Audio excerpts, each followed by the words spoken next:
Kakinada rural మండలం సూర్యారావుపేట అంగన్వాడీ కేంద్రంలో ఋతుక్రమ పరిశుభ్రత దినోత్సవాన్ని Kakinada rural project CDPO Lakshmi ఆధ్వర్యంలో ఘనంగా నిర్వహించారు.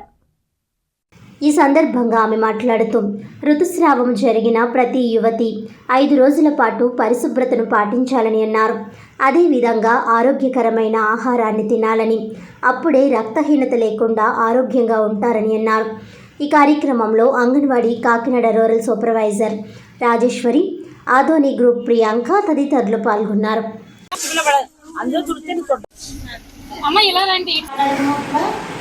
వ్యక్తిగత ఋతుస్రావ పరిశుభ్రత అనే కదా ఈ అంశాలపై మేడం చెప్పాను, నేను కూడా చెప్పాను.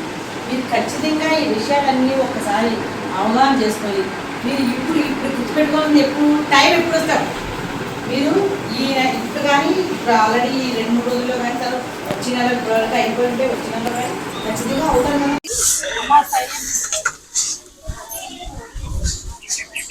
వై లక్ష్మి అండి, సిడిపో కాకినాడ రూరల్లో వర్క్ చేస్తున్నాను. ఈరోజు మే 28 ఇంటర్నేషనల్ ఇన్స్టిట్యూషన్ డే పురస్కరించుకొని ఇక్కడ సూర్యారావుపేట సచివాలయం పరిధిలో వ్యక్తిగత ఋతుస్రావ పరిశుభ్రత అనే అంశంపై ఏజీ గర్ల్స్ అందరికీ కూడా అవగాహన ఏర్పరచడం జరిగింది.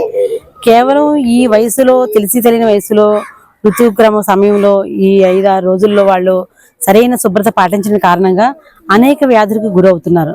దాని కారణంగా వారు పెద్ద ఎదిగిన తర్వాత, వివాహం జరిగిన తర్వాత ఎన్నో రోగాల బారిన గురవడం, సరైన పోషణ లేకపోవడం, అలాగే వారికి వైద్యం ఎక్కువ అవసరం అవడం, ఇలాంటి విషయాలన్నీ కూడా వారు ఎన్నో సమస్యలని ఎదుర్కొంటున్నారు.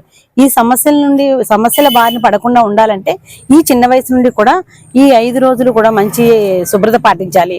తీసుకోవాల్సిన జాగ్రత్తలు ఏమేమి ఉన్నాయనేది మేము వీరందరికీ కూడా అవగాహన కల్పించడం జరిగింది. లెవెల్లో పిల్లలకి వేసవి క్లాసెస్ జరుపుతున్నామండి. ఇవి మొత్తం టోటల్ 12 క్లాసెస్ అండి. ఈ రోజుకి నిన్నటితో 8 క్లాసెస్ జరిగాయండి. రిమైనింగ్ క్లాసెస్ కూడా మేము జూన్ 6 లోపల క్లాసెస్ కూడా కంప్లీట్ చేసి వారికి ఈ ఏజీ గర్ల్ ఏజ్ అంటే 11 to 18 ఇయర్స్ వయసులో వాళ్ళకి ఏ జాగ్రత్తలు తీసుకోవాలి, వేటి మీద ఏ అంశాలపై అవగాహన కల్పించాలనేది కూడా ప్రతి క్లాసులోనూ కూడా వాళ్ళకి అవగాహన కల్పించడం జరుగుతుంది.